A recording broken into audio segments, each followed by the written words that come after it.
If you work in quality control at a candy factory, you know strict safety regulations come with the job. It's why you partner with Grainger. Grainger helps you find the high-quality and compliant products your business needs to inspect, detect, and help correct issues. And the sweetest part is, everyone gets a product that's as safe to eat as it is delicious.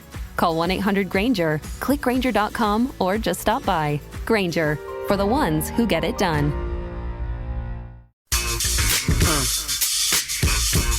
Check it out now.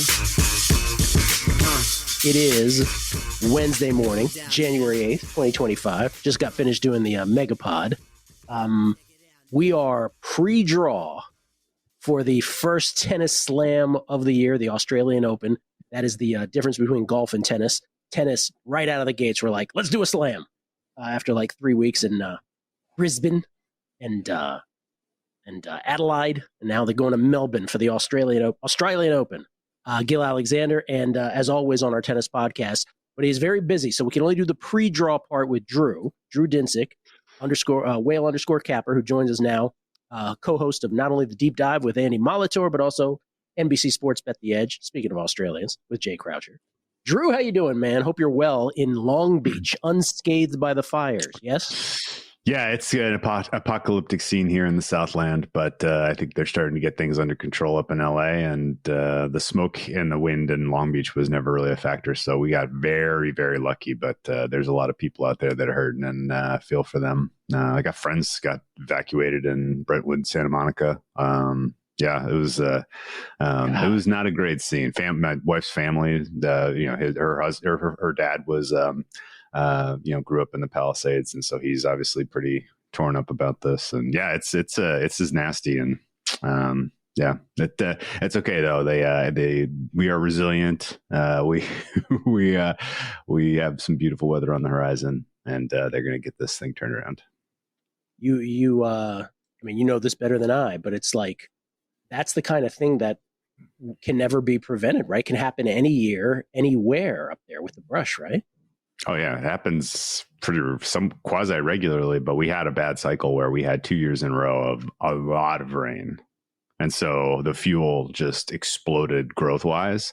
And then this summer was dry and hot, and we have had barely measurable rain through the fall and winter, where we usually have a little bit that kind of cools things off before the Santa Anas really, really rip in December and January. And so this was just sort of the perfect storm of a lot of fuel that hasn't burned in a while, combined with just hellacious winds, and the rest is history. Well, glad you're okay, man. I know you're busy. You're in a busy stretch. So we'll do pre-draw with you today. The draw comes out Pacific time, our time, tonight, which is Australia tomorrow. And then Zach Cohen and I will do the post-draw part of this podcast, which we'll put in audio. We'll also do Twitter Live for that on Friday morning. How pumped are you, man? I'm so glad to be back. Oh, yeah. This. I am extremely excited. You mentioned the tennis calendar is unique. I love it. I don't think I would be a tennis bettor if it weren't for the fact that the calendar is so perfect. Phase out of regular season NFL, phase into daily tennis handicapping, and then phase out of daily tennis capping, right with that fourth slam in the U.S. Open ending, perfect handshake on CBS week 1. Men's final. Men's final on the first men's day. Final. It's a wrap. Now it's football time. So it's the perfect, it's the perfect kind of handshake with football. There's something going on all over the world. At all times of the day. And it's just a great sport. It's a great sport to handicap.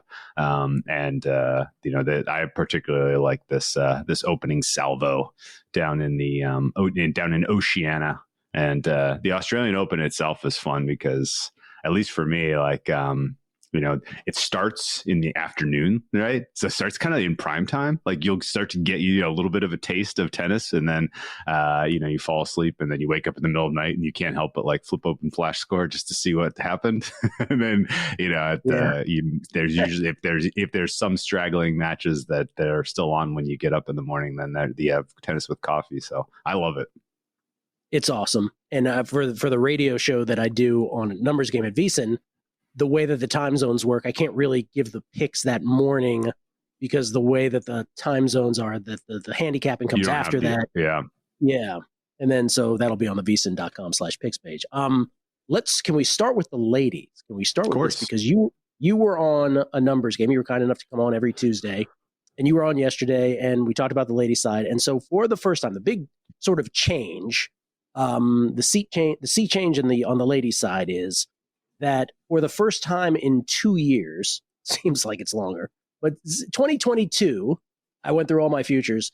It was just an Iga fest where she was like 7-1. Now, I'm not just talking about the French Open. I'm talking about, not talking about the U.S. Open. End of 2021, I believe she won the U.S. Open. Could be wrong about that. But 2022, she won, Indian Wells. She won Miami. She did the Sunshine Double there, and then she won other tournaments. And she was always like, you could still get a really juicy number on her. Since then, she has been the number one player in tennis, and there is no tournament, hard or clay or anything. Well, grass a little bit. But generally speaking, she has always been either the shortest or you will only get a short number on her. We are back to a little bit of a drift back to where now I think FanDuel has the longest number on her at plus 650, which is exactly what you said your fair was on her yesterday. And I just want to start by saying, has the pendulum swung too much? That's my first question. Gut says it will have swung too much by the time we get to Indian Wells. I think really that's when her season starts.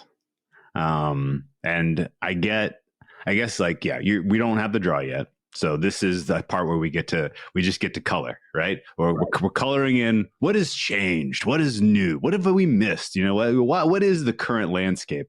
And the landscape in women's tennis right now is that Aryna Sabalenka is the top number. She's the top player, and she's not number one because she's played the most tournaments. She's been grinding out, deep runs.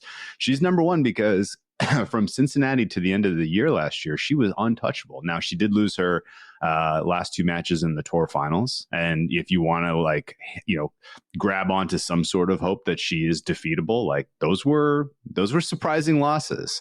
And, that said, she also lost her last two in the tour finals the year before, and then was just an absolute steamroller in the Australian Open. So, this is kind of her time of the calendar to really put an exclamation point on the end of her finale run of the previous year. It's worth noting she's the defending two-time champion. She's going for number 3 in a row. It is worth noting that both championship runs I thought were pretty emphatic.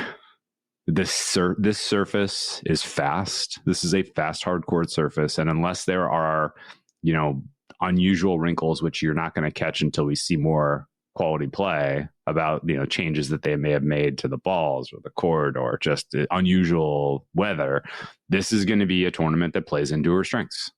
And for those reasons, her being world number one, her being on the top of the draw, and her having now back-to-back pretty impressive success at this tournament, you just have to nod and respect it. She's the rightful favorite, and she's going to be tough to defeat. Now, is she unbeatable? Absolutely not. This is not anywhere close to let's say Djokovic in 2016. He had back-to-back titles and then went on just an absolute tear at this tournament, right? Yeah. This is not that. It's best of 3. This is women's tennis. All it takes is you get in your own head, you have some double faults. It happens to be, the semifinal round, and you're up against an opponent who's up that day, and you could lose. Sabalenka has done this characteristically throughout her career to the tune of, I will never sit and bang on the table like I would for Iga at the French, or back in the day Djokovic at the Australian, or back in the day Rafa at the French. You can't say that she is just an unbeatable foe. And I think that the prices you're seeing in the market right now are fair and respectful of her being the best, but I also don't think that this is a set it and forget it, don't overthink this, just bet Sabalenka and move on. So the other kind of factor beyond just the fact that this is the format lends itself to chaos is that the the women's tour right now is really healthy. Like there are some really, really decent players in decent form at the top. And to go back to your question about the pendulum for Iga, we know this is a little bit out of her comfort zone in terms of her strengths, her skill set and her strengths. We know that, she had a little bit of a uneven fall, to put it politely. Didn't play much tennis. Was not especially impressive at the tour finals, although went to the Billie Jean King Cup and just managed to eke out 3-set victories over Badosa, Neskova, and Paolini. So like there should be a little bit of a well of confidence there, Yeah. But yeah, I mean, she took a convincing loss at the hands of Sabalenka in Cincinnati. She took a convincing loss to the hands of Jessica Pegula at the U.S. Open. Coco Gauff eliminated her in the round robin stage at the finals, and she doesn't have a whole lot of other tennis in this stretch. And we know her team is turned over. You may be able to speak to that more. Yeah, she's gone through some changes in terms of who she's listening to, what she's trying to do with her game, and there is a lot about Iga's dominance that is a bit of a confidence game. And when I think of what it was that made her unbeatable on clay in particular, it was that the woman on the other side of the court, it's like, well, gonna need to be perfect today. And it's probably not gonna happen. Had a good run, but I'm up against Iga, and I don't think anyone really feels like that when they are up against her in Melbourne. I agree with everything. J-Rod, by the way, shout out to J-Rod because he's always the one who keeps me informed on Iga's every move and every coaching move. By the way, her new coach seems to think she'll be good on grass. We'll see. Time will tell. Last thing about Iga, and then I want to move on to where I see some value and see if you agree with this. Again, pre-draw. We don't know how it stacks up in the actual bracket. But if we are doing raw data over hard courts, not subject to the gradation of hard courts, because as Drew says, this is a fast hard court, but just hard courts in general, calendar year, it is true that Iga's stratospheric numbers have dipped a bit, but not massively, but they have dipped, as they have in a 6-month, and her margin over the field, beginning with Aryna Sabalenka, has narrowed tremendously, but she still has the slight edge in the raw data. So I bring that up to say, let's not go crazy, but everything you're saying is true. Yeah, and right? I guess, again, pre-draw, there's a world where 650 is the best bet on the board. That's right. And that world is Coco Gauff being drawn onto the top. The third ranked player on the women's tour, and I would say kind of co-hottest player. I mean, maybe hottest player as far as just like form being, being measured is Coco Gauff. And this is recent form, right? And when you are trying to handicap Australia, in my opinion, you need to be looking very carefully at what a player has done to change their game, right? And well, you're looking for two things. Are they in shape? And have they made any, noticeable improvements to their weaknesses as you define them? And you get a gauge of the shape, the fitness. If they play some warm up matches, and Coco Gauff, remains one of the elite athletes on the women's tour. And then, did she address some of the changes or concerns with her form? I would say yes, or with her game. And that was when you look at Coco, and like I've had mercurial relationship betting her. I thought she should have run away with Wimbledon last year. I'm still very mad that she flopped, and that cost me a lot of money. But I didn't really believe in her U.S. Open run and title. I was on Sabalenka pretty heavy in that final that she took down.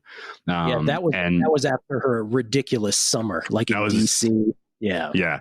She had such a poor year leading into the hard court, and then just utterly exploded. And I was like, this heater will come to an end. It did not. That's right. But I would say that like one of the reasons that I lack confidence in really going to the well with Coco is because her second serve is an absolute liability. And every player on tour knows what's coming, where it's coming, what the speed will be, and how to attack it. And so if her first serve is abandoning her, then her second serve was her downfall. And I would say that what I saw at the United Cup from her in some very compelling wins was more variety, a different grip on her second serve, more velocity, and less of an Achilles heel, right? So I think you have to kind of recognize Coco right now as your second choice in terms of just what is a fair rating for her on this surface. The problem is she could be on the top half, and then Iga only has to play one of those, which makes 6 plus 650 a no-brainer bet, in my opinion. So as I'm watching the women's draw and as I'm hovering over a futures bet, that's what I'm looking for.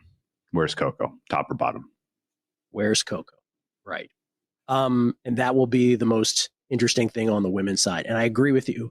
There is a world where that Iga Swiatek's number has the most value. I would like to throw out two more players for you, because unlike the men's side, I was talking about this on the radio side this morning, unlike the men's side where there is quote unquote value on a couple players, ultimately when it gets down to it, you're like, okay, but they're not winning. They're not beating Sinner or Alcaraz when it gets down to it. On the ladies' side, I actually think it's legit.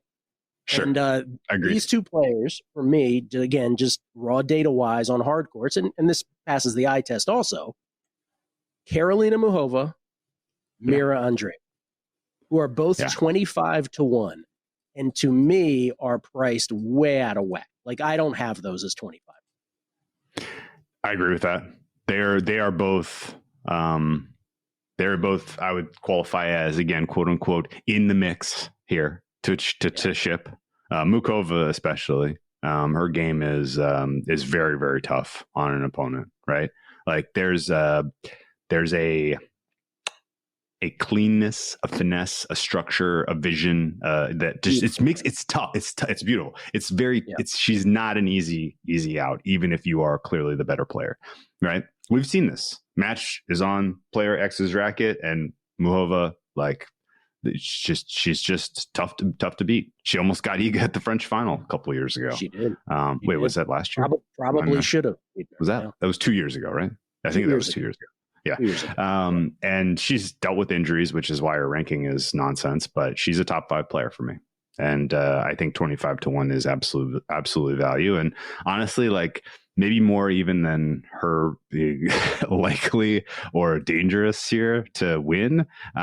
She's the kind of player that's going to ruin the hopes of a higher seeded player, right? Like, she could ruin this tournament for Sabalenka. She could ruin this tournament for Iga. She could ruin this tournament for Coco.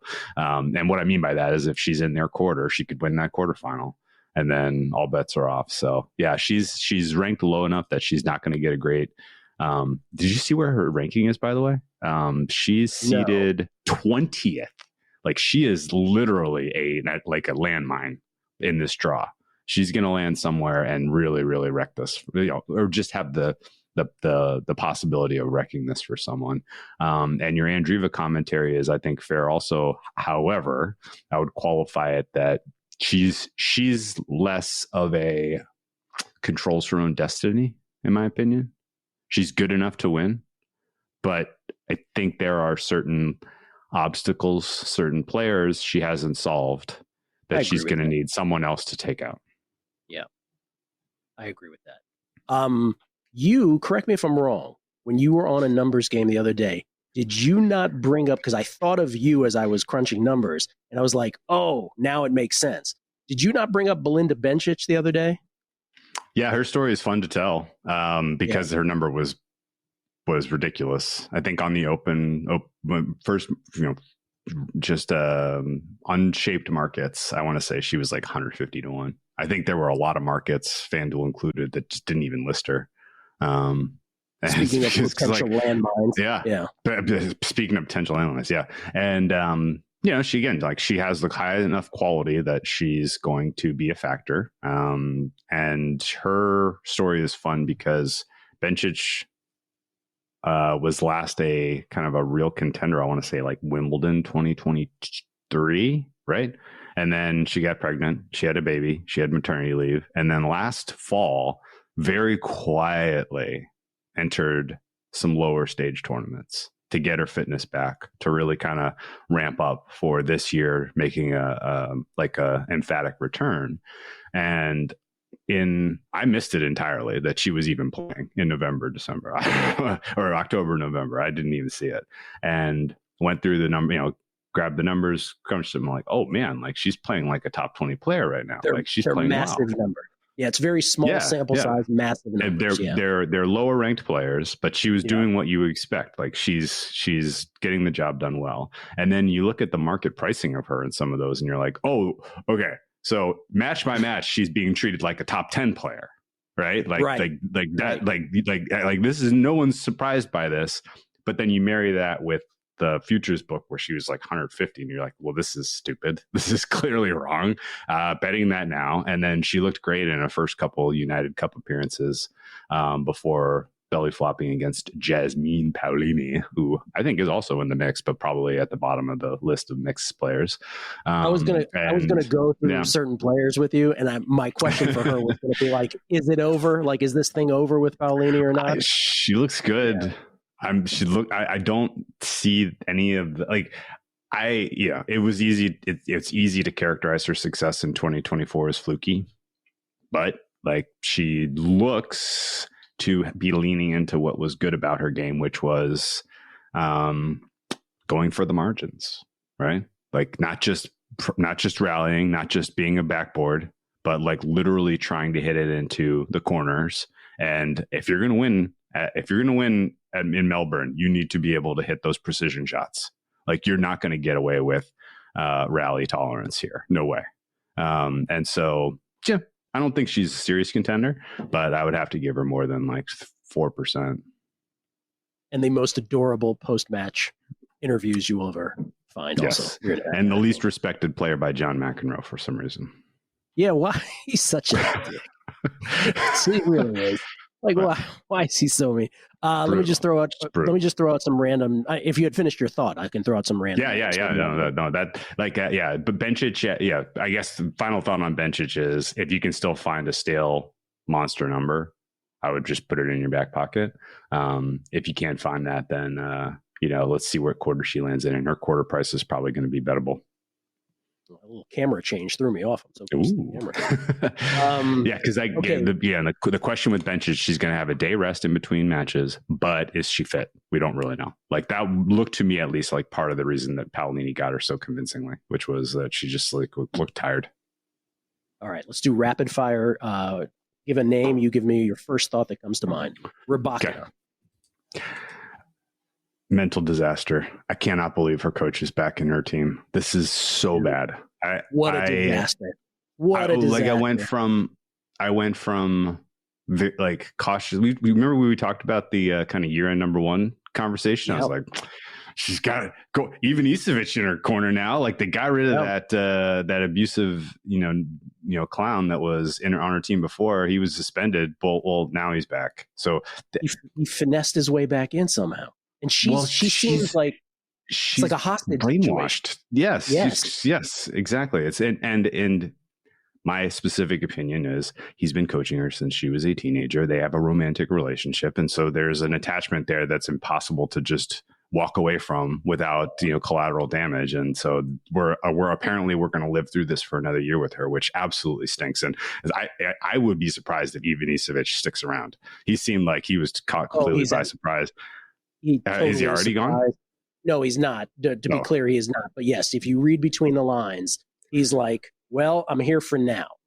Yeah. We'll see how this goes. But if it happens, he's not sticking around as like a coach. There's no more toxic relationship in women's sports that I can point to than Rybakina and her coach. It's kind of like I feel dirty watching it because everybody's on the same page, and it's like, oh no, this poor girl. Yeah, and there's nothing anyone can do about it. Particularly, they've tried, and she specifically is pulling back in. So, like, this goes to say, like, she's talented enough to be in the conversation with the top three, but the mental stuff and the distraction and whatever is going on right now with her and this guy is got me off entirely. Osaka. Man, I really wanted this to be a return to glory for her. Not that I especially love her as a player, but it's just fun to have a wild card like that who can beat anyone on any given day in the mix. Her quality, the best match of the women's tour last year, in my opinion, of any match in any tournament was Osaka, Iga, French Open. Unbelievable. And unbelievable. Yeah, we know on any given day, she has world number one quality in her back pocket. And in her warm-up event, she looked amazing before retiring in the final. And so in the final. I know. I that happened, and I set Google News alerts for Osaka just as like I want to know when. Yeah, I want to know if she withdraws or if like she comes out and is like, oh no, everything's fine. This was just precautionary. I have my eyes on the Australian Open, and I think I can win. That's why I retired in the final, right? But all I'm getting with this Google News alert thing is that she broke up with her boyfriend, who was a rapper apparently, and Corday. They were together for 5. Yeah, Corday. Yeah. Did you know that was over? I know that's over. I did not know that was. I only knew it was over after she withdrew. Yeah, and, I don't know how to fix my Google News too. I want Osaka news, but I don't want Corday news. By the way, Corday, who and I kind of know hip hop, I couldn't tell you. But yeah, she broke up with him. But rapper. To pull out of a final, J-Rod, I believe, said he had a future on her to win the tournament. So that's just brutal. That's just a brutal loss. She was dominating Towson. Dominating. Yes. And she looks very in form. If she is fine, if she's physically fine, she can win this tournament. Didn't she win the first set? Am I remembering that wrong? Didn't she win the first? She won the first set, but she was up 5-2. She could have closed it out 6-2. She got some kind of injury. She got broken. She had a chance to close it out on Townsend's serve. She didn't, and then she closed it out 6-4, and then she retired. And like Townsend was defeated. Like that was not a fair fight, and she wins the title. So I feel for J-Rod. That sucks. Just a few more, and then we'll move to the men's side.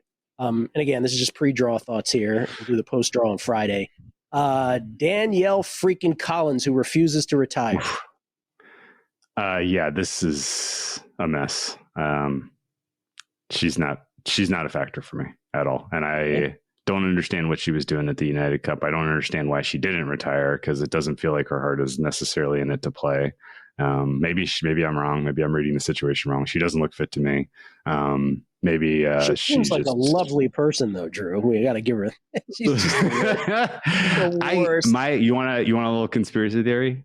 I think she looked at the math and she was like, my ranking is high enough that I'm going to get a lot of money to play in Australia. I'm going to get a lot of money to play at Indian Wells. I got to defend my title at Miami, and then I'm really going to retire. I think she's literally just paycheck. She went to the United Cup where she was never going to play for an appearance fee. Like she's literally just trying to pad the retirement fund on the way out the door, which is obnoxious to me. So freaking Collins, not a factor. And okay, last one for me, and then you can tell me anybody else. Zheng Xinwen. Sure. Injury red flag. I'm out. Okay. I don't like that she withdrew from the United Cup. And anybody else noteworthy for you on your end? Pegula, injury red flag. Not expecting Pegula to be a factor here. Navarro, form red flag. Kasatkina. Yeah, Navarro doesn't look good. I think her rating, like you know how you can look at like, well, what's your rating versus like what's your ranking versus like how you ought to be rated? And like a player like Bencic, Osaka, like their ranking is way under their rating. Way under. Right now, for me, Navarro is the other direction. Like I have her more like a top 30 player, not a top 8. And I didn't like what I saw from her so far in the warm up. So maybe she pulls something out of her hat, but I'm not seeing it. Won a lot of money on her when she was big dogs. The players she couldn't have been big dogs against, but the numbers are down. Yeah, I think she's a fade as a favorite, bet as a dog kind of a player. Yeah. Kasatkina, who you bring up, though, for me is in that category of terrifying always. Terrifying always, but the least terrifying she'll ever be in Melbourne. Anyone else, or we covered it? I think. I'm just kind of going down the list here. Badosa's interesting to me, but she's not in especially good form. Schneider is a cross off. I'm disappointed with her. Start. Oh, really? I was going to ask you about that. Was going to be one I brought up. Yeah, I like her as like a future top 10 player, but I'm not seeing her performing to top 10 level right now. So I got a rando one for you. Yeah. How about Maddie Keys? Maddie Keys, I think, is a toss, but she's got that weird thing where in slams her numbers just look better for some reason. Like when the matches matter the most, she's a little bit better compared to just tour stuff. There's a couple of players who are like that, women's and men's, and she's sort of the quintessential example I would point to and be like, doubt her in Adelaide, better in Melbourne, kind of a deal. But yeah, I don't think she's winning 7 matches here. I would toss Kalinskaya, your 13. I would toss Haddad Maya, your 15, although she is an absolute warrior. She'll have some 3-set matches, I assume. Ostapenko's a toss. Marta's a toss. Vechik a toss. Azarenka a toss. I don't see anyone kind of down the list here who's going to be seated that I would be intrigued by. And I think, kind of watch for the women's side. Like there'll be someone who comes through qualifying or someone who's outside of the top 32 who makes the round of 16. There always is. And I haven't figured out who that is yet until we kind of see what the draw looks like. What about your girl, Jabeur? No? She's playing a lot better than she was this time last year. Now, Andreeva got her head to head. But if you remember, like the fall of Ons Jabeur, well, it was Wimbledon, but like when the bottom was starting to come in, it was last year at the Australian Open when Andreeva, I think, went like 6-2, 6-2 against her, and that was flattering. Like I don't know how she won 4 games. She was playing that poorly, and she played Andreeva a heck of a lot tougher in the warm up this year. So Ons could be there in week 2. And I think, honestly, like I beyond just liking her as a person and a player, like I would like to see that just for the confidence that would inspire and getting her back into sort of the top 20 kind of discussion. So I have in my account, and I'm usually just in, I've gone a couple years now where it's like I bet Iga or I don't bet anybody. I do have some Iga, I have some Andreeva, and I have some Muhova. You have anything bet so far?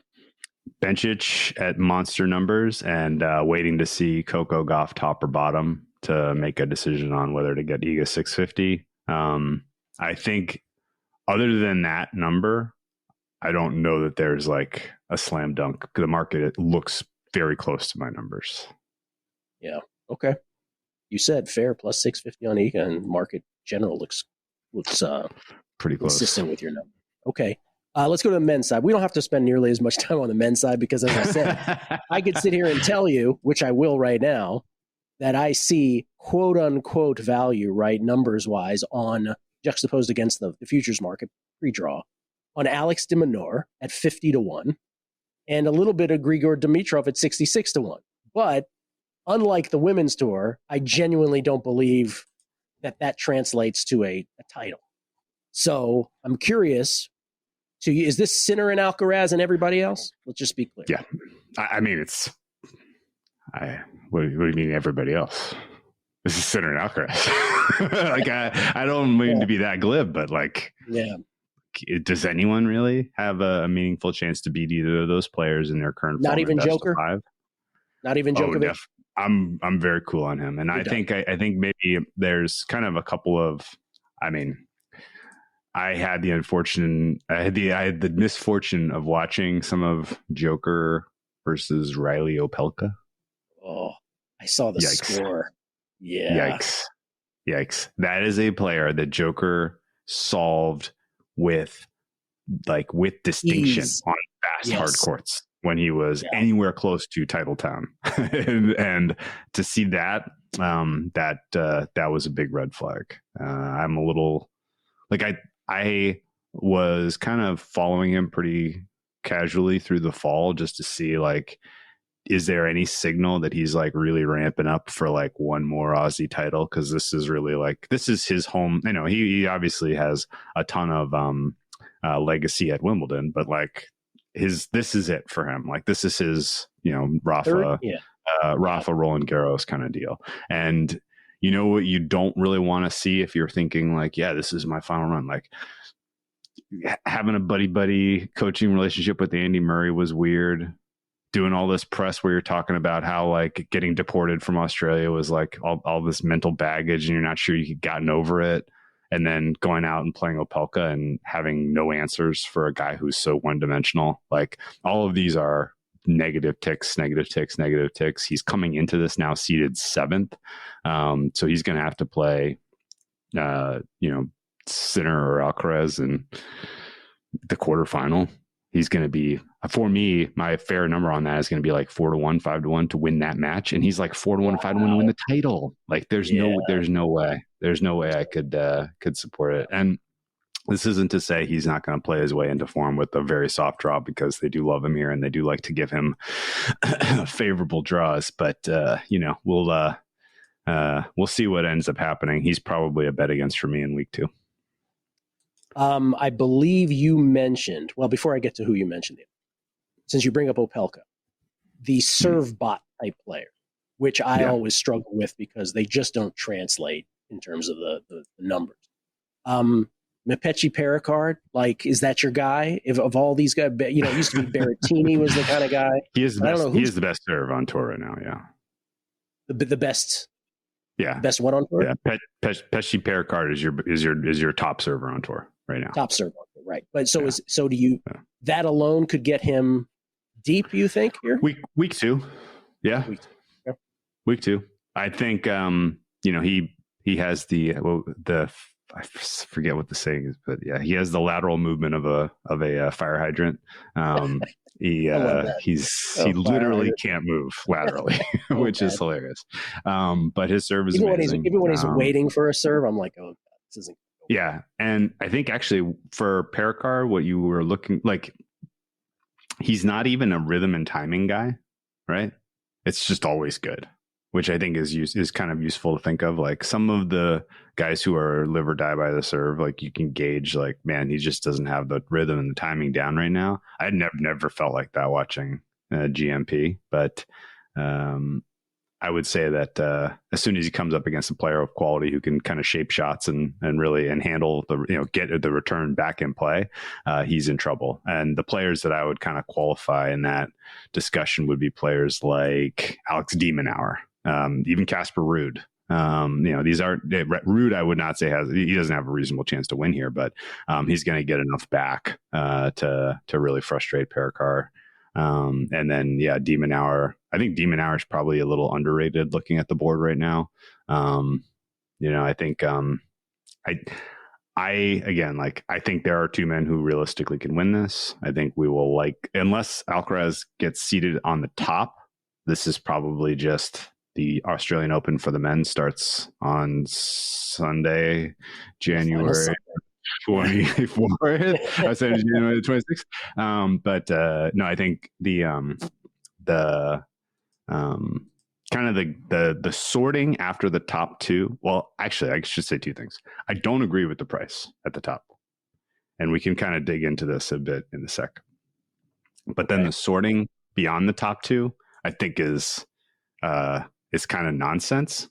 But I'm not really interested in putting money to work to shape it, because I don't think any of that's coming back.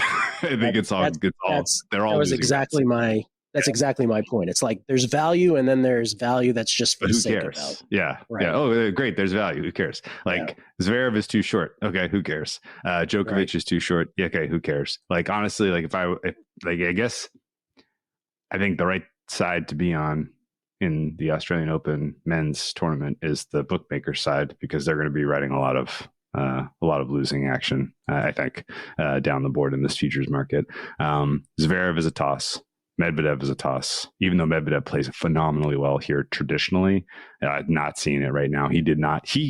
I wish he had hired Ivan Isavic, honestly. That would have been the match made in heaven to kind of take him to, get some late career slam success. He has no coach, though, right? No coach. I know. It's killing me. Yeah. It's killing me. He needs a guy like Ivan Isavic to help him kind of not solve players, but make his game a little bit more varied.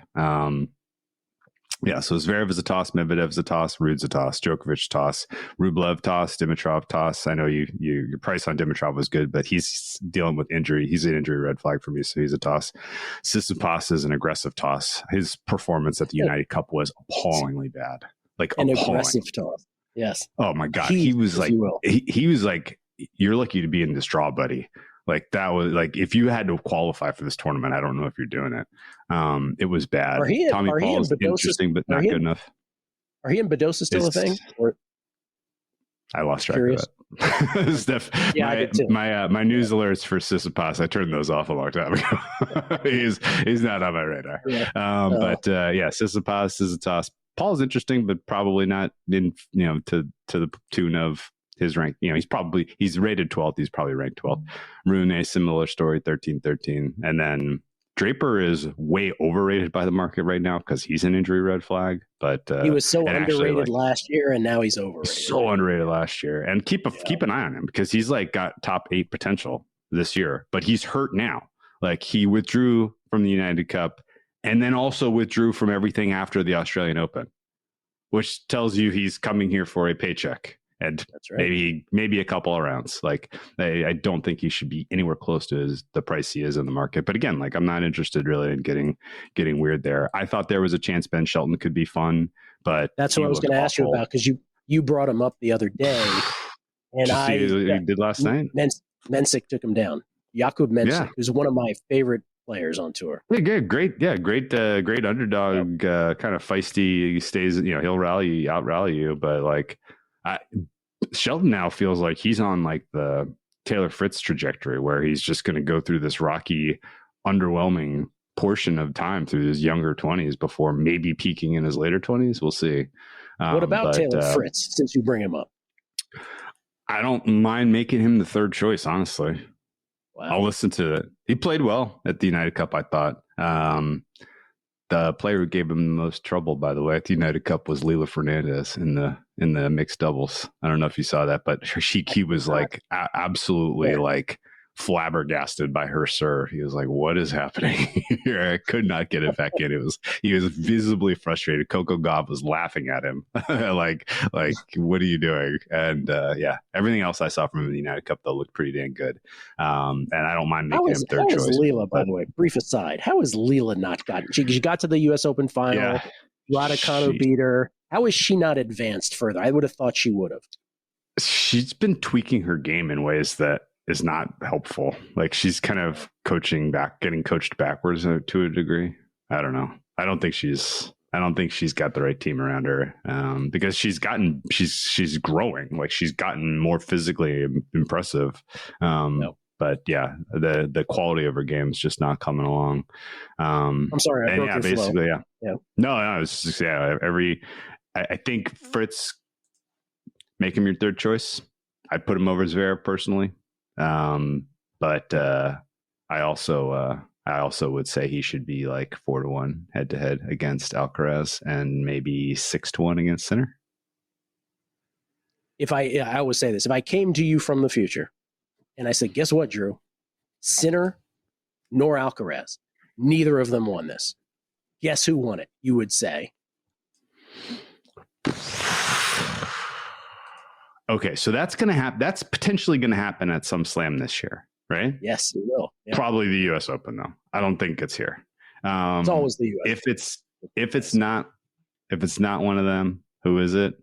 I'll give it to Medvedev just because the quality of tennis we've seen from him at this particular tournament has been impressively high through the years, and he could just tree and be very tough to defeat and take one of those guys out. I told you I didn't need a coach. Yeah. Yeah, I guess that the easy answer is Djokovic, but that would really surprise me with what's going on with him right now. 37 years old. 37 years old. Yeah. Like what? Like the when you ask a question like that, like my immediate response is, well, who's won a title here before? Because that's probably who it's going to be, right? Like my immediate thought was, how'd they get hurt? Yeah, exactly. Well, yeah, like were they in a car accident together or something? Yeah, they got arrested on their way to Melbourne and deported for something weird or whatever. But they defaulted by hitting a woman in the throat. There are random stuff like that happens. But no, I think it would have to, if there's a surprise, it would have to be someone who's won this tournament before, in my opinion, and that would be Medvedev. So that would be my go-to. I broke your flow. Any other names you wanted to just throw out or just no? Let's get back to Sinner versus Alcaraz. How do you price that final?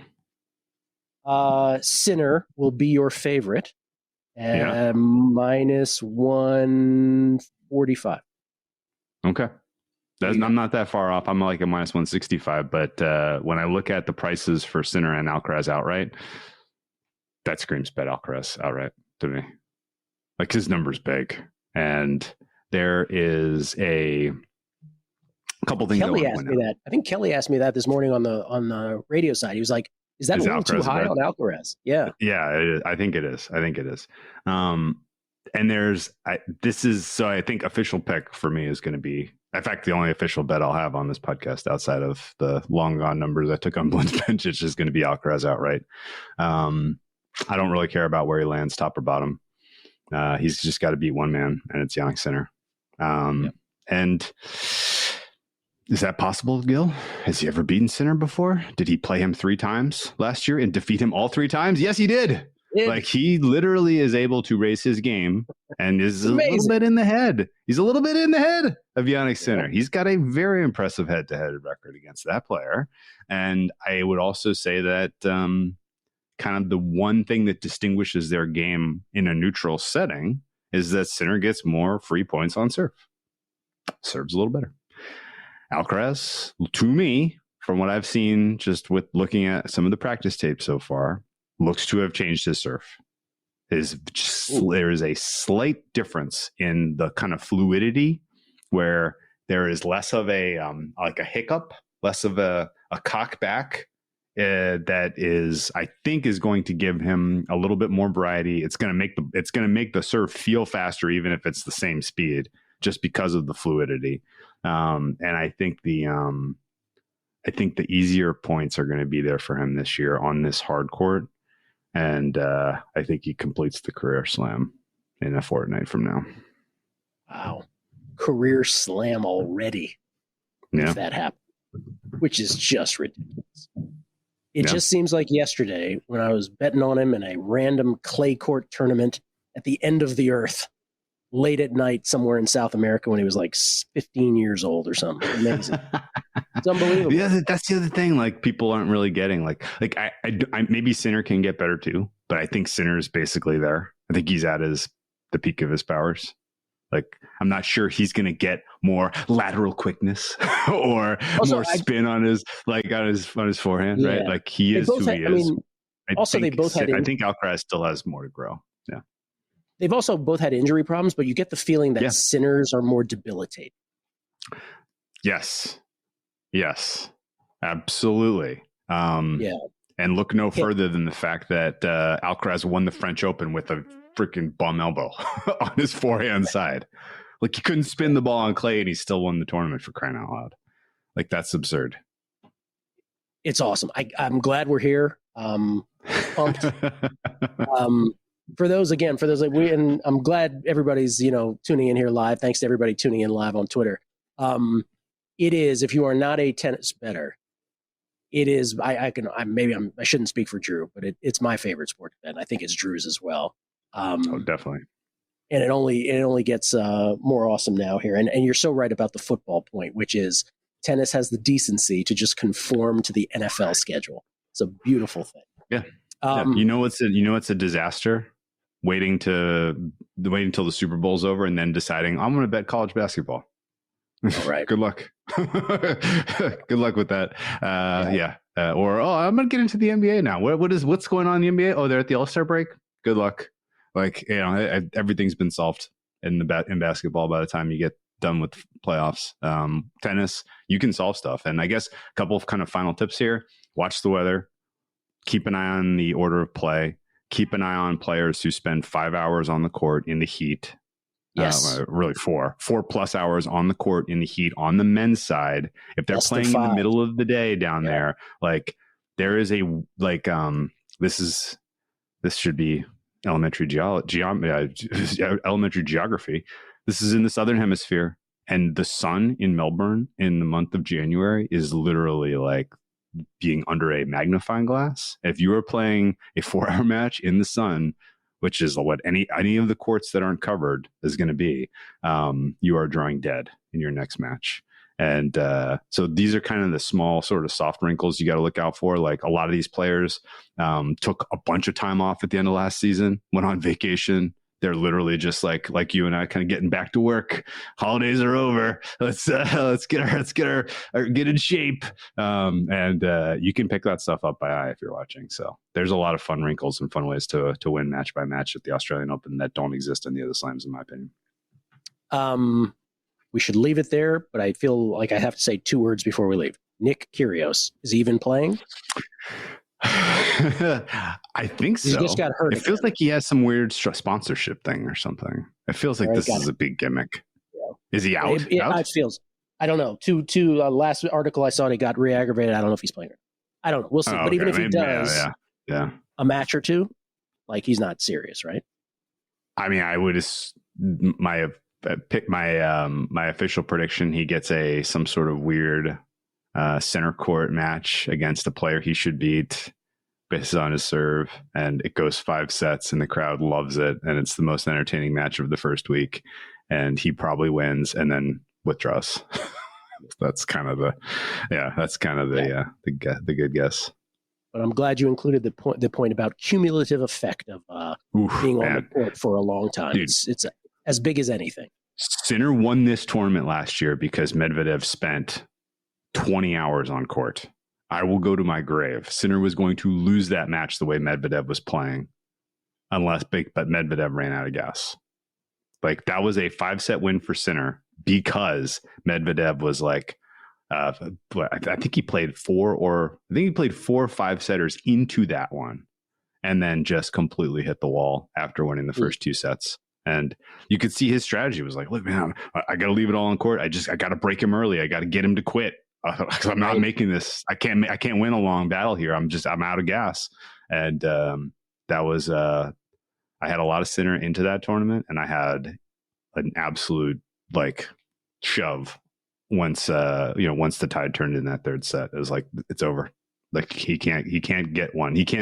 There's nothing he can do to preserve for a 5th here. It's over. And that's kind of the way it played out. So last thing, if Iga versus Naomi, and I agree with you, Swiatek versus Osaka French Open was the best match on the women's side of the entire calendar year. Completely agree. Yeah.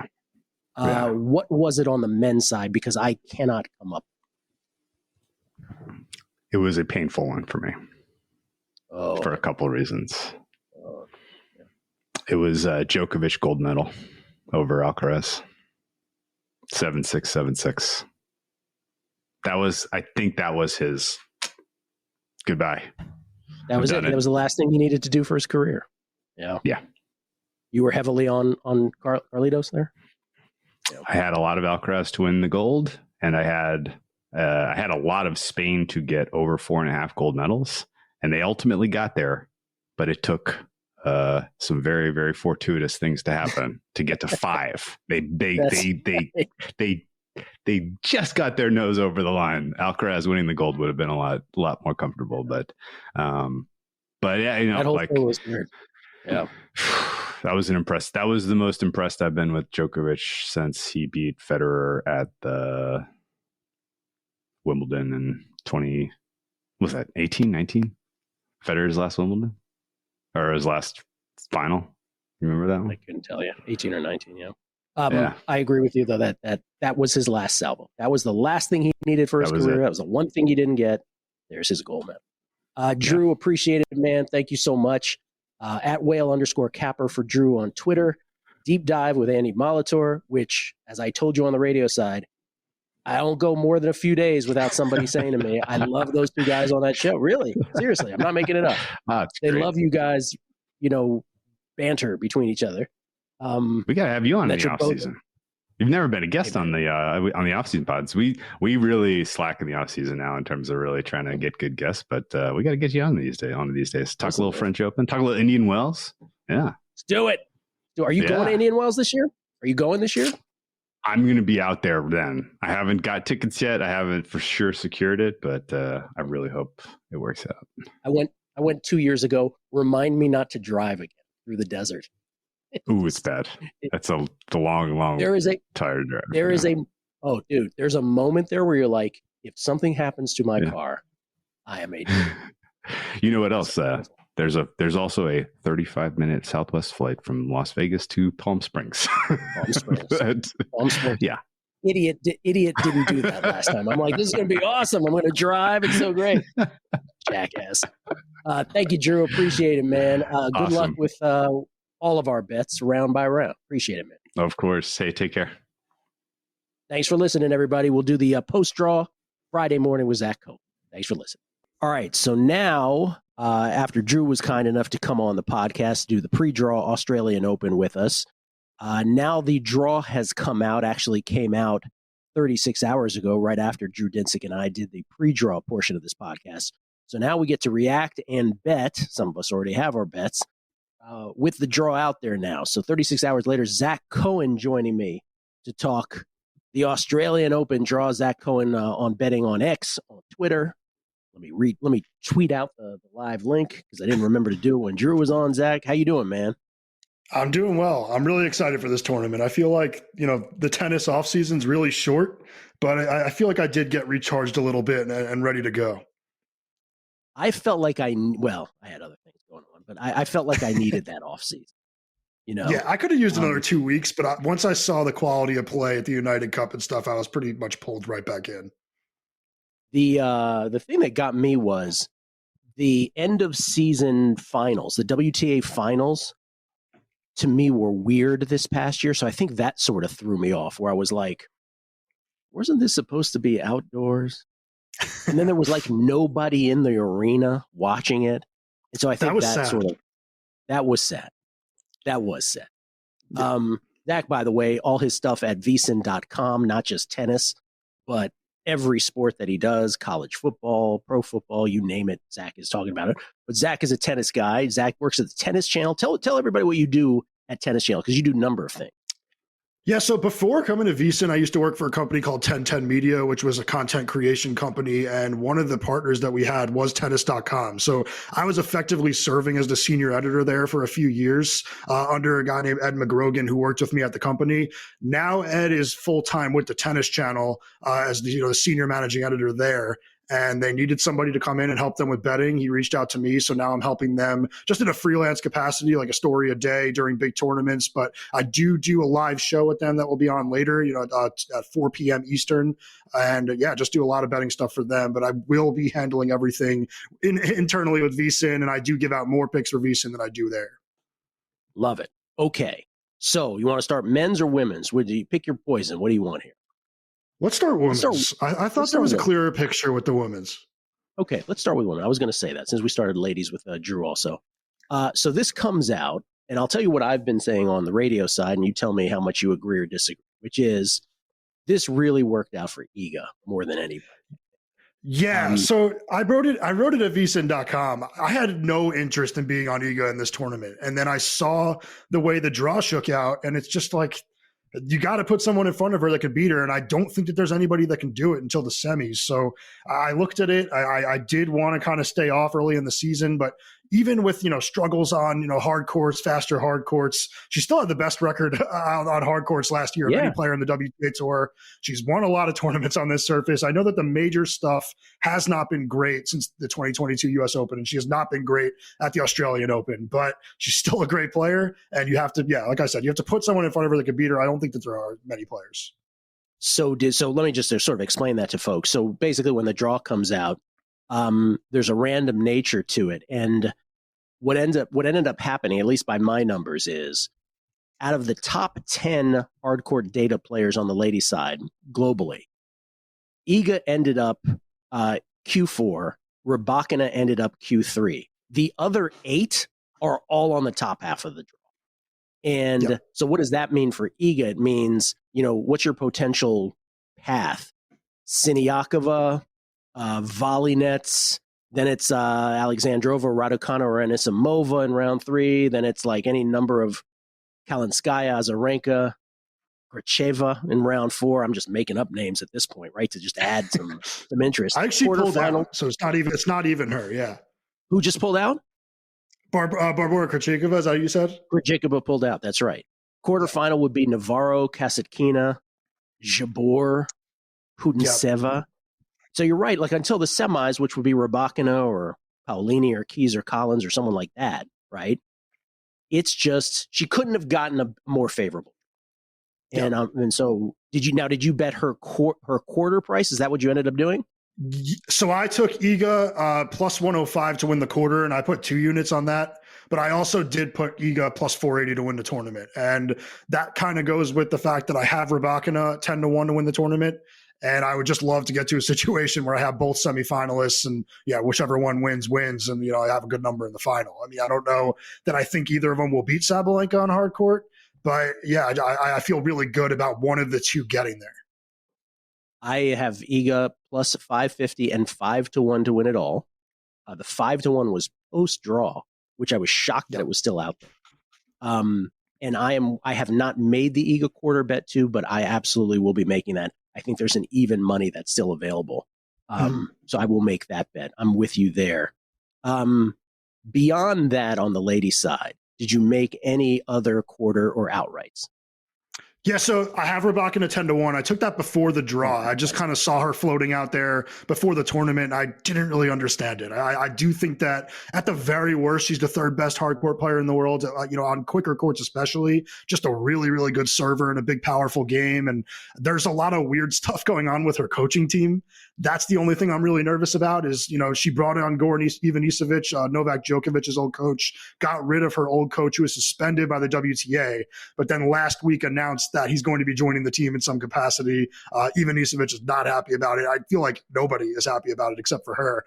So I'm a little bit nervous about that kind of circus, but just in terms of draw, I thought that she made out just as well as Iga did. Maybe a matchup with Madison Keys that I'm worried about a little bit early in the tournament, just because when Keys is healthy, I think she's capable of winning any quick court tournament. So we've seen her play really well this week in the tune-up events. A little bit nervous about that potential matchup, but I do feel really good about Rybakina facing Iga in the semis. Drew and I talked about this a little too in the pre-draw.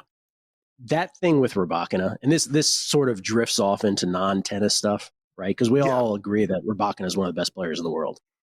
But that like off-court coaching stuff is like bleeds into a creepy territory where it's sort of like, is this girl okay?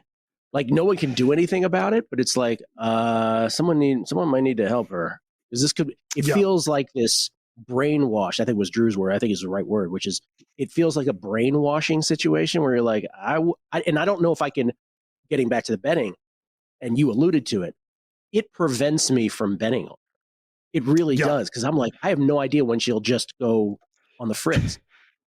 It scares me. What makes me feel a little bit better is that she just has played the last few weeks. She has looked a little bit like lighter emotionally, and maybe that's because he's not there. I do think Ivanisevic is a really good coach, but you are right. It does seem, borderline creepy without speculating too much. Hopefully she's able to kind of shrug that off and just know, pulling out of tournaments with weird illnesses and injuries. And if she plays, she's got a really good shot here. Yeah. Well, what you're referring to is she did that multiple times last year, right? Multiple times. It was often a stomach ailment, as I recall, but that wasn't the only thing. And it was like 4 different tournaments. But you're right. When she played through, her results were great. She won a few tournaments. But then the rest of the time, she was just strangely pulling out. The other bets that I have that I made, and I don't usually, I'm one of these guys that I'm like, I'm betting on Iga. It's my only bet. I don't have any of that. I'm not doing this golf thing where they have like 20 outrights, right? But this one I did. I pre-draw, I bet Mira Andreeva and Karolina Muchova, both at 25-1. They're on the tough side of the bracket. But I think Andreeva's less of a shot. She might be a little too early, but like Muchova, I genuinely think has a shot here. I took some heat on this for Twitter, on Twitter like 3 days ago. I said that I think Muchova's like right on that level of Rybakina and Coco. And I think that maybe Coco played her way out of that with, the dominant United Cup run after, the WTA finals. I think that she has looked a lot better from the forehand side of the serving aspect. I think maybe she's now on that level of Iga and Sabalenka. But I do think Muchova is just right there with the top tier players. So I would agree with you. Like, I think she's going to win a major at some point very soon. She just has just a complete game, and it's just beautiful to watch, honestly. Like, beautiful. There's Federer-esque, on the WTA side, and I do think it's only a matter of time before she wins one. We saw her kind of go toe-to-toe with Iga at Roland Garros, which no one really does. So I feel pretty good about Muchova. Andreeva, I think it's going to happen soon as well. It's just we got to get her out of Sabalenka's portion of the draw, because I think she could beat some of the weaker players in terms of power. I think that Sabalenka just outmuscles her, and it's just a physical matchup that she's going to have trouble overcoming until she just gets a lot bigger. Who gave you crap for that take, by the way? I don't think that's a controversial take. Just randomness. I guess it was putting her on Coco's level, and Coco has a head-to-head edge there. Yeah, but Coco's got a serve problem still, Yeah. Is there any other player on the ladies' side that triggered a bet, or that you think at least is worth mentioning? I do like your thing about Maddie Keys. I mentioned that with Drew also, where it's like you just never know with her, right? You never know if it's A+ game Maddie Keys, it could be something. Yeah, I think a few of us, when we were talking Wimbledon last year, thought she was going to win that tournament, and she ended up getting injured in that Paolini match where she was up a double break, I think in the third set, and maybe in the second set too, and just kind of her body failed her. But I do think that Keys is capable of making a run. I think if anybody were to beat Rybakina kind of early in the tournament, it would be her. I did circle Katie Boulter. I wonder if she's going to play off the de Minaur, the crowd presence. I think they're going to root for her like she's an Australian, because they are, engaged now. And I think that she's a very talented player in a portion of the draw that I do think is somewhat open. I'm not really sold on Jasmine Paolini. I think that what she did last season was impressive, but I do think that, there's a huge difference between going into every tournament as an underdog and then now being expected to go out and make quarterfinal runs, tournament in and tournament out. I think that she's a prime upset candidate. And I think that Boulter's got a shot there. I have Boulter number 15. So not really that far down, right? In terms of 1 year, 6 month serve percentage, return percentage, winner data. She's 15th. I mean, that's something to sneeze about, right? She's a really talented player. She kind of got a really nice all-around game, and she's another player that I think she'll be top 10 very near future. So it wouldn't shock me if players break out here. I do think the Australian Open is a tournament where players do tend to break out. It's just a new season, a lot of weirdness. I think that, last year, that was where I called the Sinner shot to win the major. I thought that he would kind of surprise everybody and just, take the field by storm. I think this is a tournament where you can make a name for yourself pretty quickly. We were just talking about this about the football game between the Rams and the Vikings, how it's going to be hard to quantify how the Rams and to some degree the Chargers players, right, will be affected by the wildfires in Southern California, and they're playing a football game. It's like, when you're handicapping, and I get it, obviously the real world ramifications of those things are much more important than handicapping, but it's obviously the corner of the world from where we come. And so you try to solve the puzzle of all of this. Speaking of non-quantifiable things, do you give a boost to Australian players at the Australian Open? If you're on the fence in past years about a Kyrgios, but let's say this year about a de Minaur on the men's side, or you just mentioned Katie Boulter on the ladies' side, does it give you a little bump on them? Yeah, I should mention Boulter's not Australian, but I just think that she's going to get an Australian bump. But I do. I think especially with the Australians, I think it's kind of tournament by tournament. I think the French players struggle at Roland Garros because there's just an insane amount of pressure on them. And in the past, I've felt the same way about Americans at the U.S. Open, although over the last few years, they've had a huge boost from the crowd. But I do think that most of the Australian players do really get a nice bump from the crowd. I think de Minaur played really well last year up until that tough loss against Rublev. I thought he had a real shot of continuing that run. Kyrgios, Kokkinakis, these are guys that have spoken glowingly about loving playing, on those smaller courts with those rowdy atmospheres. Yeah, I should be clear about Boulter. She's engaged to de Minaur. Thus, Australian by law soon. by law soon. Yeah. Okay. So I think we have we covered it on the ladies' side, because I think that's it's interesting to me. It's more interesting than the men's side, right? Because in terms of an outright, right? Because the men's side, I was saying there's value on de Minaur and Dimitrov by raw numbers, but it's almost, when I say the word value, the difference between value on the ladies' side and the men's side to me is, on the ladies' side, when I say it, like, they could legitimately, that translates legitimately to quarter wins and to outright wins. On the men's side, when I say, like, there's value on de Minaur and Dimitrov, it's kind of performative, right? Where I'm just like, okay, like, technically there's value, but do I really expect those guys to beat Alcaraz or Sinner when it comes down to it? I don't. You kind of feel that way. I do. Like, when I write up, sleeper columns and stuff like that for Tennis Channel, I'm usually prefacing it by saying these guys are sleepers, but I'm really only looking for them to get to a certain point in the tournament so I can hedge. There's not really something where I'm looking for them to actually win. It's really just not going to happen. I think that maybe, like, we'll see Wimbledon at some point, like a big server goes on and wins there, but I don't really see there being that much opportunity for kind of tier 2, tier 3 players on the men's side. There is opportunity for that on the women's side. I guess we should mention, like, I do think Sabalenka is going to win the tournament. I just didn't want to play it at the number. This is just the tournament where it almost feels like a home crowd for her. She's very comfortable here. The crowd absolutely loves her. It's not like the U.S. Open where they're rooting for all the Americans and kind of getting in her head a little bit. The faster conditions also makes it really tough to beat a player with her type of power. And I think she's just gotten so much better as a server, especially with that second serve. And I thought her drop shot was making a lot of progress towards the end of last year. So it's not going to be all power with Sabalenka anymore. I think she's mixing in some variety, and I just think she's going to be even tougher to beat on a faster surface moving forward. And I should make clear that with my quarter bets that I'm going to add on the ladies' side, they're same as the outrights, but I'm not making a quarter bet on Andreeva. I will make a quarter bet on Swiatek and on Muchova as well. Muchova's about plus 450, 5-1, somewhere in that range for her. That's quarter. Interesting. Yeah, that's a pretty good price, man, I think. Yeah. The before we get to the men's side, I just want to ask about Tennis Channel, because I don't know who's curious about this, but I certainly am. What is the gambling atmosphere at this point? Like, I know there was a moment there where they're like, I know, like, on broadcast, they still do a good job of sort of like throwing up in match numbers after the first set. Brett Haber's pretty good about understanding what that means, implied probability and that kind of stuff. But, like, dedicated shows, where does that stand? The dedicated shows live, where we're living right now. They're like on Twitter, YouTube, nothing on the main channel yet. I don't know if there's any plans to do that in the future. Slowly leaning into it is kind of the way that I would put it. I think that they're traditionally covering just tennis at a major aspect. And I think that most people that are watching Tennis Channel don't want to hear about the gambling, but there obviously is a small sector of people that do. And, the Tennis Bets live show that I was doing with them last year that we're doing this year was growing in the second half of last season. So I think that there are a lot of people that are very interested, but I'd say it's kind of a dipping the toes in the pool situation. Yeah.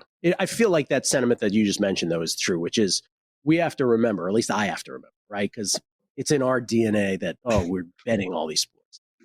But, like, most of those folks, not only do they not care, there is a segment that actually dislikes it immensely still, right? Yeah, I get a lot of comments on the Tennis Channel articles that are like, "This is poison. Why are you poisoning my feed with this?" And I think that a lot of the tennis, viewing audience is Indian Wells type of people, where you go to Indian Wells and the average age of the people is like 70.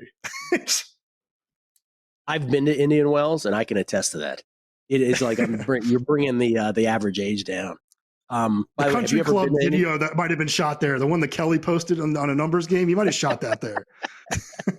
Have you ever been to Indian Wells, by the way? It's so great, though. I went there, I want to say it was 4 years now. It was gorgeous. It was incredible. Gorgeous. Absolutely. Okay.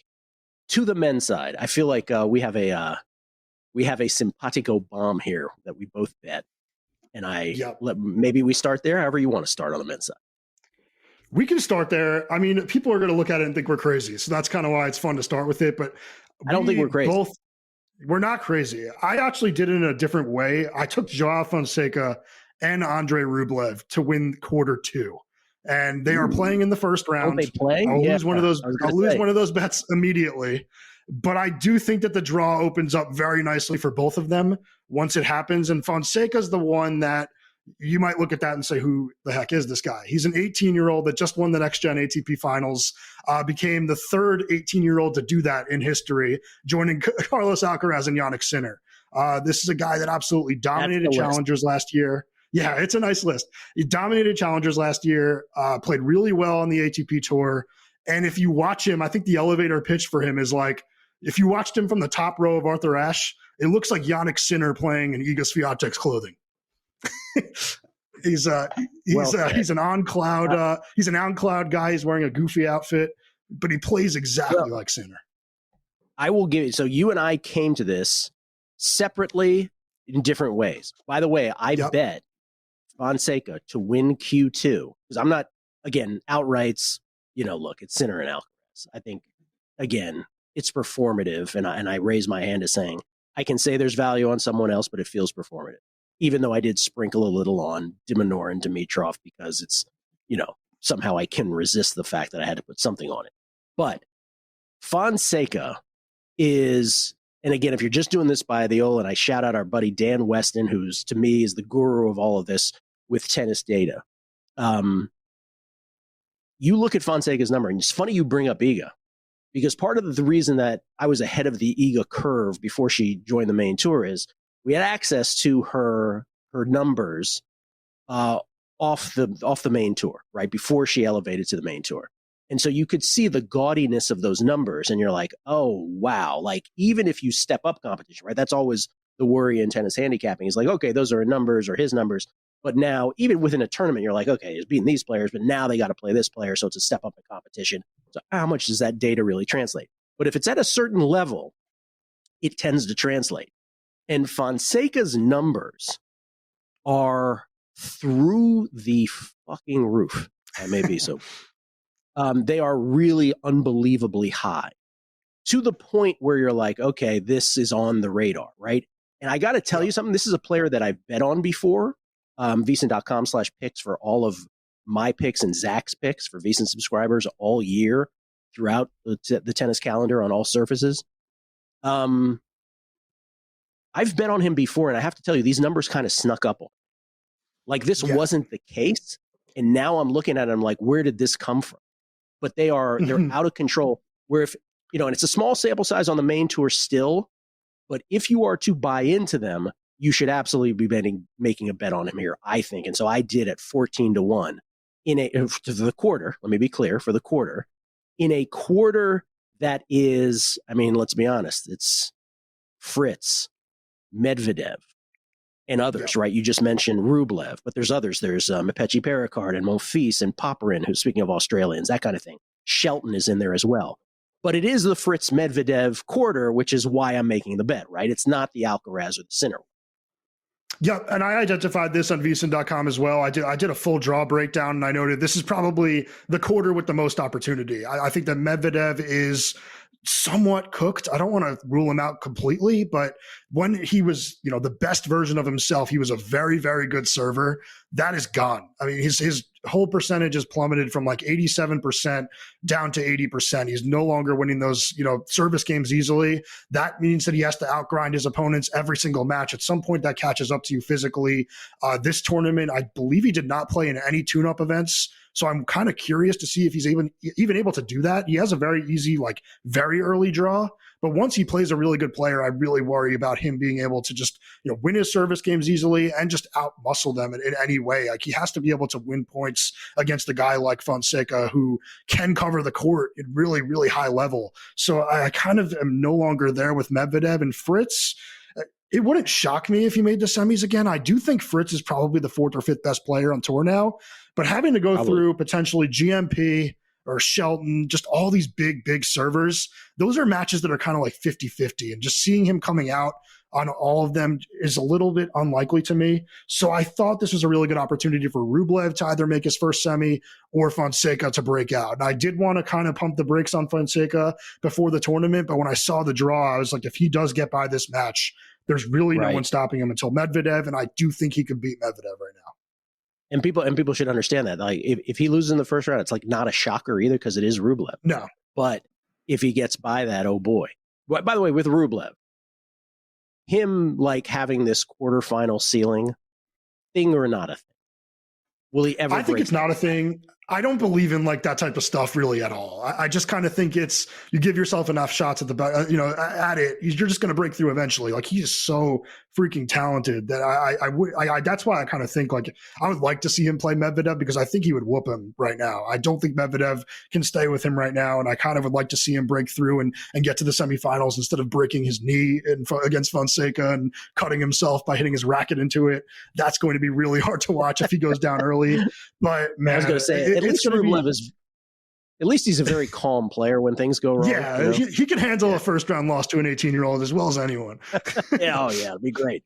Him and Fonseca, though, sorry, just before we move off Fonseca, it's like there was the leap last year, and then there's been this really weird mini leap in between the end of last season and the start of this season where he went to Canberra for a challenger, beat a bunch of, ATP-like names like Harold Mayo, Jacob Fernley, Ethan Quinn, didn't lose a set in 5 matches there. Then he went to the qualifying and just beat up on everyone, including guys that he was competing with at the challenger level. All of last season. Like there has now been a leap where this is a guy that is a top 50 ATP player at the very least. And it's just a matter of time before he breaks into the top 20. It is hard to do it. But I do think there's a real shot he does it in 2025.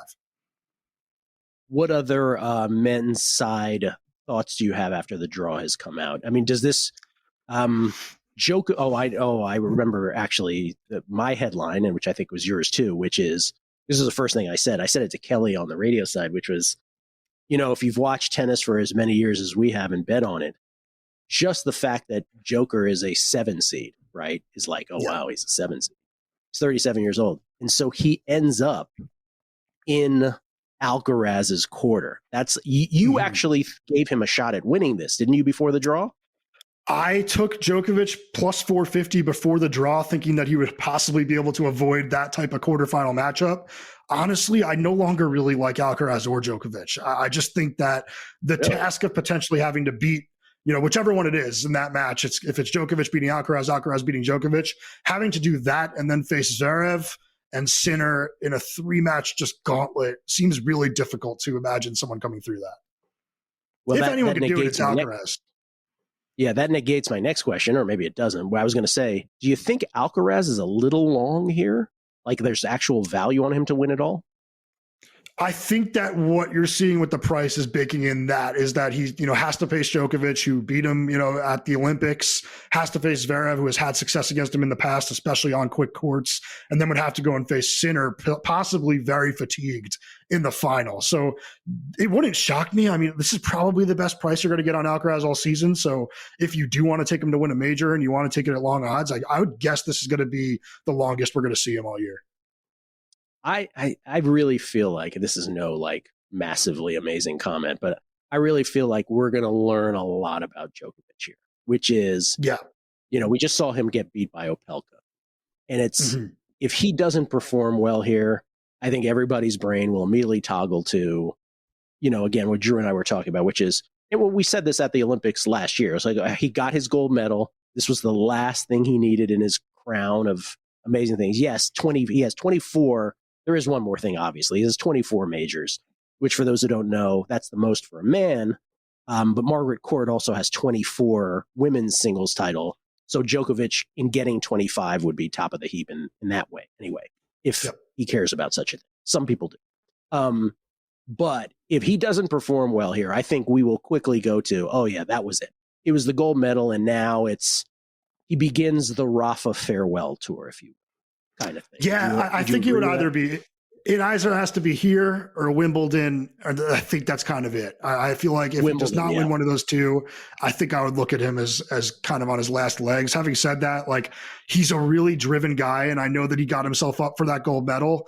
I kind of think he's going to get himself up for the challenge of beating these two guys one last time. And I think that bringing in Andy Murray showed that he's not complacent. I don't know how that's going to work. Murray's never been a coach before, but I do think that it shows that he is looking to continue to sharpen his game. And man, I did think this was a pretty tough draw for him.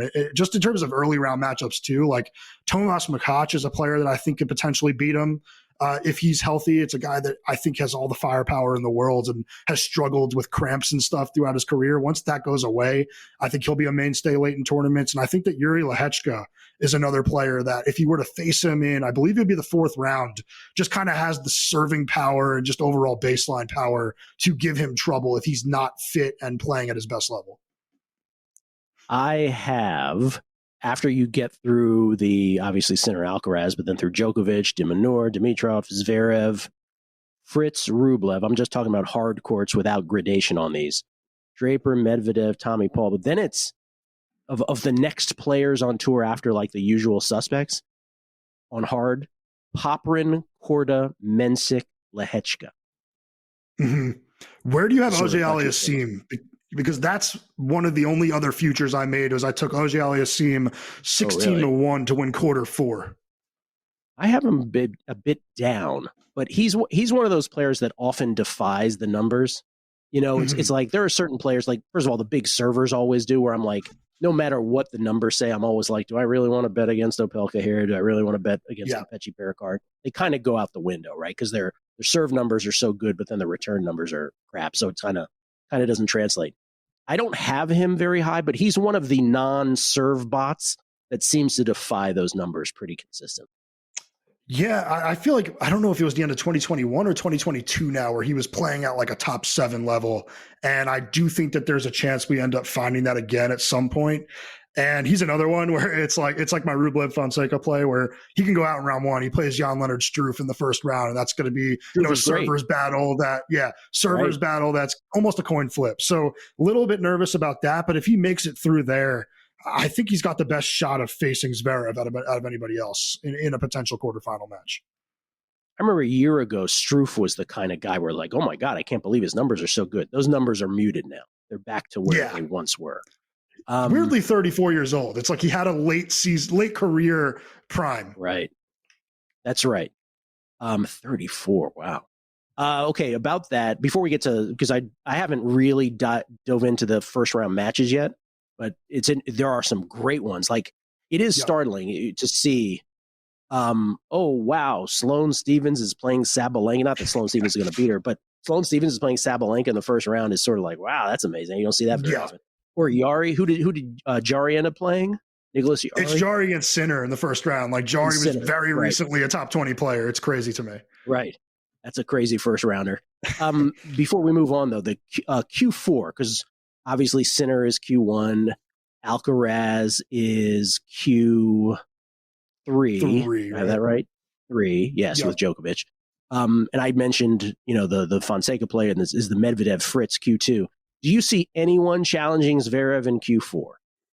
So that's where the Auger Aliassime one is. I took him 16-1. That is one where, like I said before, I'm hoping he just gets to that match and I have a 16-1 to play with. If I could hedge it, great. If Zverev gets bounced early, which I don't really see, then I would feel really good about it. But I thought there was some opportunity on the top half of that that quarter where I believe it was Tommy Paul and Auger Aliassime, but I think it's Auger Aliassime. After seeing him in Adelaide, I thought that he looked very, very sharp, and I think that he has a really good game for these conditions. I did note, though, like immediately, this is a great draw for Zverev because I don't really love him on a really fast, low bouncing court, but I don't really see any of these guys challenging him unless like Kyrgios gets there and he's somehow looking great. I actually have Kyrgios losing in round 1. But I have him losing in round 1. That's one of my few plays I have so far. But if he does get there and look sharp, like he might beat Zverev. Yeah, I'm about to dive in after this. But the Kyrgios, so in that Q4, it's Kyrgios, Tommy Paul, Jakub Mensik, who I've made a lot on. Casper Ruud is in there, but I'm not really feeling Ruud right now. And then, of course, there is the Artur Fils, Fils for those who don't know. And then there's Kina Shikori, who has had this post-injury resurgence. And for those who don't know, Kina Shikori has the greatest best of 5 record in the history of tennis. So he's one of these guys where I will bet on him hoping that it goes to 5. Like, it's the weird, I feel this about no other player, right? But I'm like, I want him because I will outlast the opponent. So he's just an interesting guy too, because you never know with him. Yeah, I was going to say maybe it's surprising. Medvedev feels like a really good fifth set player to me, but although he's probably lost a lot of really big matches in the fifth now. But I will say I agree with your sentiment about Ruud. It kind of pains me because I am a big Ruud fan. Looking forward to kind of finding ways to back him on clay, but I honestly could see him losing in the first round. Jean Munar is playing very well coming into this tournament, and Mensik in the second round is a really tough one. If Mensik gets by Nicolas Basilashvili, who is a very good qualifier. There are a few qualifiers that are very, very talented. Do you remember when Basilashvili won Indian Wells during the pandemic? He was really good for a very long time. It's like he rips the ball. He's one of the biggest forehands I've ever seen. I'm just glancing at these at some of these first round matches. I'm like, wow, Davidovich Fokina against Junsheng Shang is a great match. The Fritz quarter. The Fritz quarter is like all blockbuster matches in the first round. God, some of these. Nori Berrettini, how do you feel about that? Scam is not a thing anymore. One. Yeah, he's really competitive though. I can see him kind of getting up for that. Me too. The ones that I've already put in two. I have Impechi Pericard minus 138 against Gael Monfils. Impechi Pericard, not quite on the Fonseca level for me, where I'm like certain he'll win majors in the future, but definitely think he can. I think there's an argument to be made that his serve right now is the best serve we've ever seen. He's got a massive, massive first serve, and then his second serve is like a top 5 first serve. So I think it's just it's impossible to beat him just because he guarantees a tiebreaker. Well, let me just ask you this. When you said minus 138, is that the price you bet it, or is that your fair price? That's the price I bet it to win the match against Monfils. Yeah. Because this is now a complete coin flip between him and Monfils. Like it is minus 110 on each side that I'm seeing. I wonder if that has anything to do with Monfils. Monfils has played well over the last couple of days. I wonder if maybe that has something to do with it, but man, I don't think Monfils could beat him. I think that there's too many toss-away service games, and you just cannot do that against Impechi Pericard. Rublev is a minus 175 favorite over João Fonseca. Fonseca about plus 142 coming back. I have not dove into these numbers yet, so I'm just like reacting on this. Oh, here's one that just my eyes go to, and I'm like, ooh, I wonder if this is a bet. Nakashima is plus 170 against Ben Shelton. So I wrote down like 15 plays that I'm looking at, and I just have to I start to just kind of eliminate them once I research them. One of them that I wrote in was Nakashima plus 1.5 sets at minus 125. So if he gets it to a 5-setter, he wins. I just think that there's not much that separates those two. Nakashima is a really good server. Both these guys are kind of great servers, bad returners. You're going to see probably 3-4 tiebreakers in that match.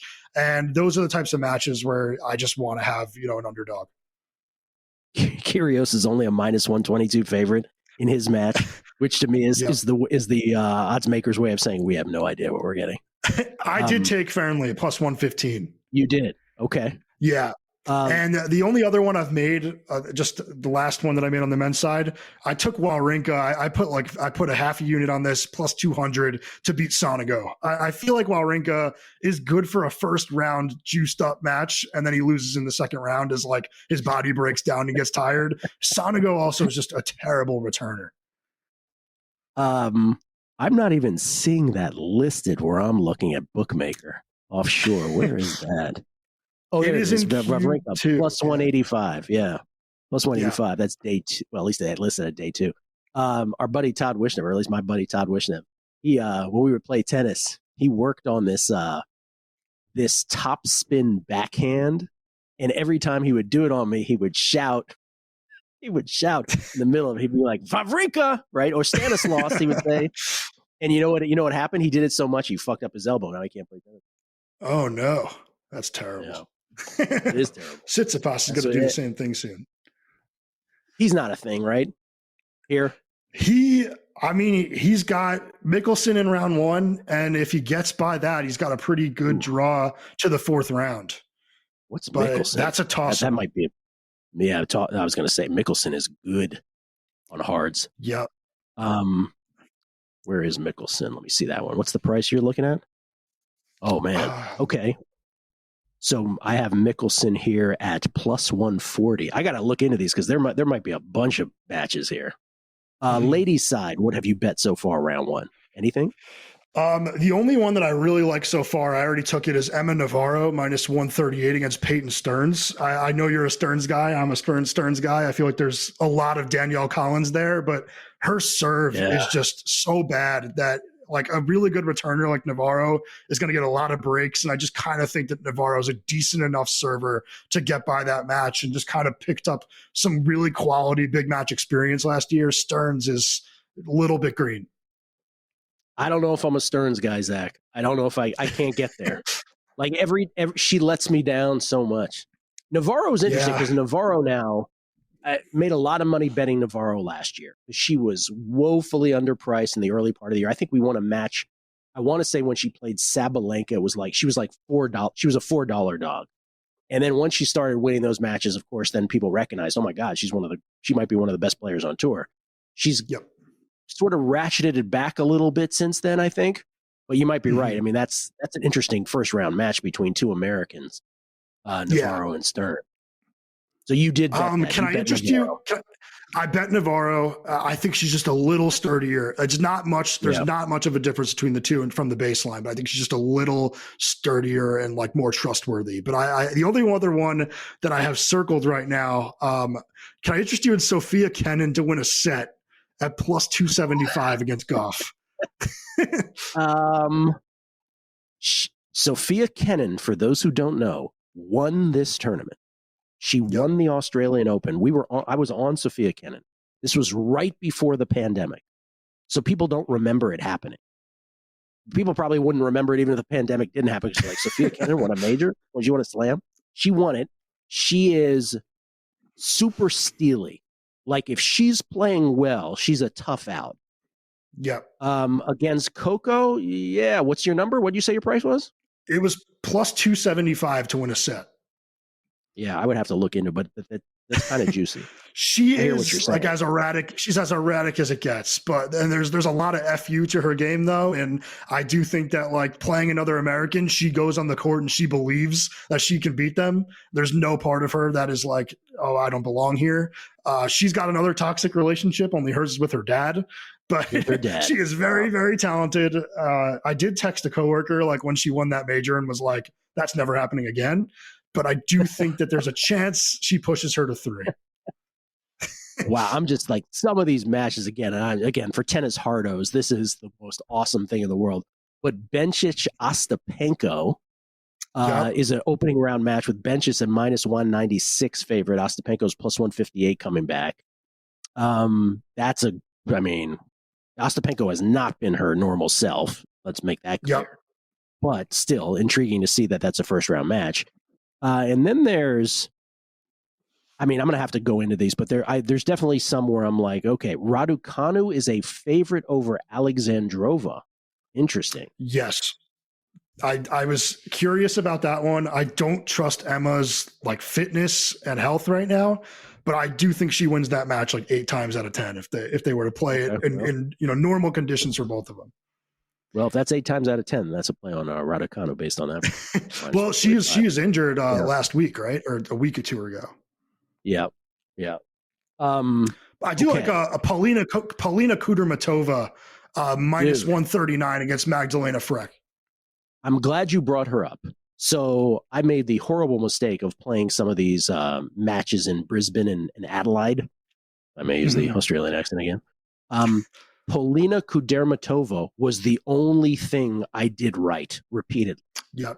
So for those who don't know, this is the little sister of Veronika Kudermetova. Veronika Kudermetova, pardon me, I'm pronouncing that with the correct emphasis on whatever syllable, was a top 20 player in the world at one point, 25, something like that. Maybe higher. It might have been higher. Maybe higher. Yeah, maybe even higher. And was always a player that was, well known. And Paulina Kudermetova is 21, I want to say. I think Veronika is 27. Paulina Kudermetova is 21. She's playing great, man. Like I think it was it Brisbane where she lasted way longer than Veronika did. So that's an interesting, I'm glad you brought that up because she's been the only bright spot for me here pre-Aussie Open.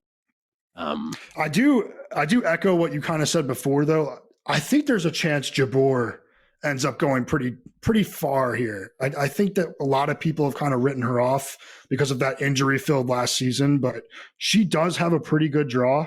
She's in the Iga quarter that I think is kind of wide open at the top. So I honestly put her in as a question mark to be in the 4th round. And I think that there's a chance that she gets there. She's got a few, toss-up matches early, but I thought she looked good in the last couple of weeks. She lost to Mira Andreeva in a match that was a little closer than the score suggested, and she lost to Putintseva. And I don't think that there's, anything wrong with that. I think that those are two really tough players. Again, all of Zach's plays, all of my plays at VSiN.com/picks for VSiN subscribers. Zach and I aren't making any money off it. It's for, subscribers at VSiN. Well worth, I think the picks alone from everybody is well worth it. But may I just sort of, stump for us, the fact that tennis is like every damn day of the year, right? From this point to, the end of the US Open for sure, every day, you definitely get your value on that. So what did we learn here? We're both on Fonseca in different ways, though, right? Yes. I took him to the quarter, and you how did you manipulate it again? You went. I took him and Rublev, just both of them. So if he loses that first match, then no worries. I'll just root for Rublev. But I do think it's going to be one of them. Yeah, I like that. Yeah, and then we're simpatico in terms of Iga's draw, but you still think Arena Sabalenka wins this tournament in the end? I think so. And then and my sort of, again, on the lady side, as bullish as I am on Iga, I think Karolina Muchova bets right now would do you very nicely here, either quarter or even outright. Like, I think she's that good. I really do. I might add the quarter play. Yeah. Dude, she's always one of those players too, and she was hurt for a long time here. She got to the French Open final against Iga. She somehow lost that. She had a good shot at winning it, and then she got hurt, and so she was away for a while. And people kind of don't think of her in that upper tier. I really do. Like, I do. And if it's not the upper tier, it's like the smallest notch below it at this point. And I don't think she's priced accordingly. I really don't. So she never is. To me I want to say it was the Roland Garros last year. I got a really good price on her to win the quarter, and she won it. Yeah, and I know people like probably want some context here, but it's like, I was saying to Drew that Iga on hard courts, like all through last year, even when she was, again, I love it when people think she had an off year. Meanwhile, she's still winning 5 tournaments in a slam, that kind of thing. But on hard court, she still had the best numbers. And I acknowledge that they have fallen a little bit. The gap has narrowed, but she still has the best, right? And so what I'm talking about is, if you think of 100 as average, Iga's like at 110. Sabalenka's now. Iga used to be like 114, 115 kind of thing. So Iga's like 110-ish. Sabalenka's more or less 109-ish. And Muchova is right there ahead of Coco per my number, with Rybakina 5th. So, there you go. The thing with Iga is it's like she's most beatable on these quick surfaces. That's really what it is. Like, there's a little bit more risk involved with taking her, but she's still unbelievable. I mean, it's like, and I do think she's going to have a really big season. Like, I like the coach that she hired. I think that she has upped her, service speed a lot. There's just some stuff between the ears that she's got to figure out. I think that when she starts playing poorly, she completely beats herself. That's what it is. That's exactly what it is. She's 23 years old and, 5 slams. Okay. Again, awesome. She's won 22 tournaments on tour. 22. Yep. And most of those are hard court. They're not clay, right? People think, oh, she's a clay court player. No, she's a great hard court player. But you hit it, which is she puts way too much pressure on herself, or at least whatever pressure she puts on herself, she does not deal with it well. And so when she gets in a, you can think of the players who have beaten her, and I can almost name them all, right? Where it's Svitolina or Noskova. Ostapenko is a real kryptonite. Ostapenko, I think, is the only player, maybe Rybakina also. It's either both of them or just Ostapenko is the only player on tour that she doesn't have a 500 record or better against. I think Rybakina. Mm-hmm. But when I say not against Ostapenko, I think it's 0-4. But generally speaking, if you are not a hard hitter, she doesn't have trouble with you. But when she does face a hard hitter, and things don't go well, she has an issue between the ears. And once she overcomes that, and I do mean when and not if, because she will. There's no telling. Because even Sabalenka, like who had the yips with the serve, somehow she got past that, and now she's a great player. But imagine if she had never gotten past that, right? But she did. I think a lot of people credit Sabalenka's team being very like light and area off the court with just kind of taking pressure off of her. Iga could probably benefit from that. I think honestly, there's a lot of similarities between Iga and Carlos in the way that they handle things on the court when they're going poorly. I don't think Alcaraz wears it like with the anxiety that Iga does. He kind of just gets a little bit frustrated, but both of them, when their A game is not there, they start to try to problem solve, and they have a lot of issues doing it. Yeah, I wish Iga was as good as Carlos is. Carlos is pretty unbelievable with that stuff. Yeah. But Iga will get in stretches where I'm like, what's happening? Why is she hitting everything out? What's going on? Anyway, this is going to be awesome. I hope people got the nuggets they wanted here, both pre-draw and post-draw. I could talk about tennis for hours. I really could. Yep. I'm looking forward to the first round. This begins, don't hold me to this, but I want to get this right. Because this is always the thing with time zones, right? So in Australia, while we're watching football on Friday, wait a minute, hold on, that's not true. While we're watching football tomorrow, wow, is this starting a day earlier than normal? I think it starts tomorrow night, and I think they have a 3-day first round. That's what it is. So I always remember this starting Sunday night during an NFL playoff weekend. But we're a day ahead. Glad I looked, Zach. I think last year they switched I think they switched last year. Did they switch last year? Man, I think you're right now that you mentioned. So while we're watching the second game of the NFL slate tomorrow, this is when the Australian Open starts. So I got to get to it, if you know what I mean. Gots to get to it. And we'll see how many bets I have here in the first round. My instinct is to because what you were saying, I think, and we'll close with this. What you were saying earlier is interesting because there's so many matches. And you were saying, I look at 15, I mark down 15, and then I narrow it down. That's the thing with some of these opening rounds and these slams. There's a million matches. So you almost fight against your instinct to play tons of them. And I will tell you that cuts both ways, right? Because sometimes inevitably I'm like, why didn't I play all those matches? And then inevitably, thank God I did. Right? So. Yeah. I do get carried away. I'm sure people that are watching this that have been following our tennis stuff can see I'll have 5-6 days. It's 5-6 plays in a day, and I will have picks up every day, written plays. So make sure you're checking the website for those. I'll put them on the Pro Picks page as well, but we'll have write-ups. Zach, I appreciate it, man. Betting on X for Zach Cohen, the Australian Open 2025 as the tennis season begins with a slam. Thanks for listening. Good luck with all your bets. Hope we made you some money here. Only time will tell. We will find out. And again, first round picks at VSiN.com/picks. Thank you, Zach.